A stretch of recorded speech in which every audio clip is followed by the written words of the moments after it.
Hey, what's going on guys, Findominator here. So today we're going to be taking a look at how does Team Sonic Racing stack up to the other Sonic Racing games like Sonic and Sega All-Stars Racing and Sonic and Sega All-Stars Racing Transform. So without further ado, let's get straight into it. So first we're going to start with the IGN reviews. Team Sonic Racing comes second place out of all three, being 8.5, while Sonic and Sega All-Stars Racing just peaks it above at 8.6 by IGN. Which is very, very close, I know, but it looks like Sonic and Sega All-Stars Racing takes the cake. While Sonic and Sega All-Stars Racing, the original, hangs back at 8.0 exactly. Got some catching up to do, haven't you, Sonic Racing? Next up, I'm going to be talking about the different gameplay aspects and how creative it was. In my opinion, I think Sonic and Sega All-Stars Racing Transformed was the most creative, as it provided 3 different racing ways and had a massive scheme of characters to play as from different games as well, which I quite liked. Team Sonic Racing was also very creative with the amount of different customization and as well the amount of stuff in the levels and the amount of character combos you could make, and the fact that they had a lot of Sonic characters, some ones that we haven't seen for a while, like Chow as well, which I also quite liked, and the fact that they bring the cat back in and Blaze the cat after their absence from Sonic Forces too. So yeah, I quite like that as well. Sonic and Sega All-Stars Racing, it was just your generic kart racer really. It didn't have too much special stuff about it, apart from the fact that it's got more than just Sonic in it really. But yeah, it looks like Sonic and Sega All-Stars Racing is kind of the elephant in the room when talking about the Sonic Racing games. Am I right? I'm probably right, I don't know. But yeah, that's what I think.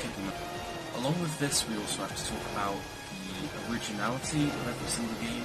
Team Sonic Racing was very original as it incorporates an original style of racing in teams together.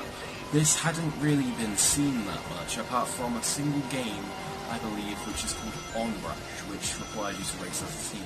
Other than that, I haven't seen team races in much other places, unless you count a race relay as a team race, which, that's kind of grey area, really. It's kind of grey area if you go in there. But yeah, it brings something quite original. Sonic Racing Transformed also brings something original, with transforming into boats or a plane or whatever you're driving in.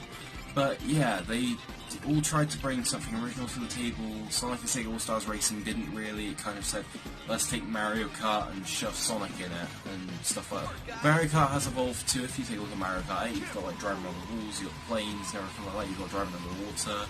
I mean, Team Sonic Racing Transformed kind of went a little extra mile as they added boats and proper planes that you're driving around in, not like a glider that's on your cart, which is a bit... yeah, I didn't really like it. And the fact that they're not really karts in Sonic Racing, they're proper cars, they're like supercars that are built to race and stuff like that, unless you're Tails or Shadow in the original Sonic Racing, then you'd be driving Tails as a plane or Shadow's motorbike on land. But yeah, they've all tried to bring something original to the table, but I feel like Team Sonic Racing and Sonic Racing Transformed have done it the best. Along with this, we of course have the different types of levels. Obviously Sonic and Sega All-Stars Racing and Transformed had the most different types of levels, because they used levels from all the different Sega games they've had, which was quite innovative and very creative and original, because they had lots of different games sporting very different tracks. Meanwhile, Team Sonic Racing does have a lot of original tracks, because it's got a grand scheme of them to use, because it's focused so much on Sonic, there's so much to take from it.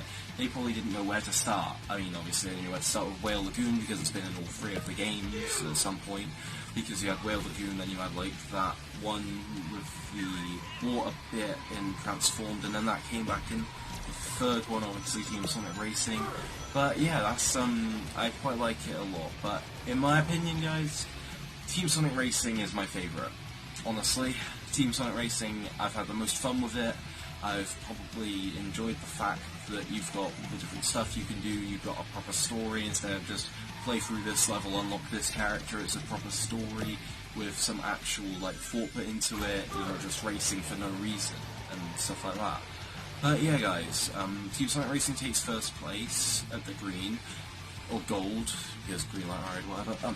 But yeah, second place is Sonic and Sega All-Stars Racing Transformed, and of course that leaves Sonic and Sega All-Stars Racing Original at third place. If you enjoyed this video, please remember to like, subscribe, and hit the bell, all that good stuff. The rest of the stuff is always in the description below, and I will see you in the next video. Bye bye.